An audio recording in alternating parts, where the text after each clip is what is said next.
meteoric rise of Quinyon Mitchell officially ended on Friday night, man. Selected number 22 by the Birds. This is a guy who dominated the secondary at Toledo for 2 years. He gave up a measly 54.8 passer rating to opposing quarterbacks during his career at Toledo. No FBS quarterback forced more incompletions over the last 2 years than Quinyon Mitchell. He did so while playing off coverage in a cover 3 heavy scheme there at Toledo. You saw this guy a lot align themselves 8 to 10 yards off the line of scrimmage, keeping his eyes on the quarterback, waiting to pounce, and man, did he pounce, yo. Of the 62 times he was targeted last year, he only allowed 27 receptions for 290 yards. This was strictly a boundary corner. He played 52 snaps in the slot during his career at Toledo, but he did pretty well per PFF, 75.4 coverage grade. He allowed just 5 touchdowns, picked off 8 passes, forced 46 incompletions. Man, you're not going to find a more productive corner than Quinyon Mitchell, man. And, playing in the MAC didn't give this guy the best media exposure by any means. So it was really important for him to kind of make himself known during the draft process. I remember doing a scouting report on him, calling him a day 2 guy. But my God, did he just vault up the big boards. He was dominant during the Senior Bowl week. He was dominant during dominating against Power 5 competition. He earned Pro Football Network's Defensive Player of the Week. And then, the tape was already excellent.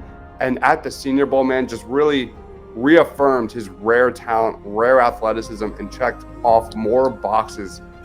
A month later, he, really showcased his elite athleticism at the Combine. 4.33 second 40-yard dash. That was the second best time among defensive backs. He also had a 10-yard split of 1.51, a vertical jump of 38 inches, a broad jump of 10 feet. And, that was the moment he really solidified himself as CB1 in this draft. And that was made official last night. As a prospect, the majority of this guy's appeal, I think, comes from his physical profile and playmaking. He's 6 foot, 195 pounds. He's got really good play strength, solid length. And then when you pair that with his explosiveness and closing speed and twitch, man, this guy has all the tools of being a high-level playmaker and just off-the-charts instincts. He's a guy that can thrive in off-man and zone. And I think just dominating coverage is going to be this guy's bread and butter. He recorded some of the best advanced coverage metrics over his 2-year sample size. And the tape shows that this guy has all the ability in the world to be CB1 at the next level. And what consistently stands out about Mitchell's tape is that explosiveness getting downhill, that drive from off coverage, which he predominantly played at Toledo. He was consistently asked to play man-to-man without safety help over the top, and he did it without a lot of difficulty. And I think one of his most impressive skill sets is his ability to break on the ball and knock away passes at the catch point. Again, his instincts are elite. He's got superb awareness for passing lanes. This is just one of the top guys when it comes to read and react.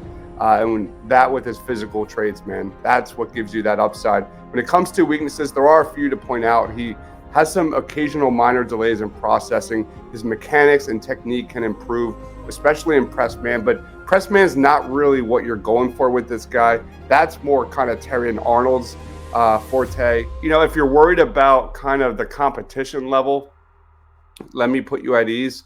You heard it last night when legendary coach Nick Saban said he was our #1 guy in the portal last year. So he's been trying to get him to Bama. And I think the Eagles, there's not a lot of significant investment at corner, especially behind Bradbury and Darius Slay. I mean, Keely Ringo, Eli Ricks, 4th-round pick, undrafted, Isaiah Rodgers. They didn't really make any major acquisitions during free agency at the corner. Like, for me, I think this guy is a plug-and-play starter from day one, and this is a solid A grade.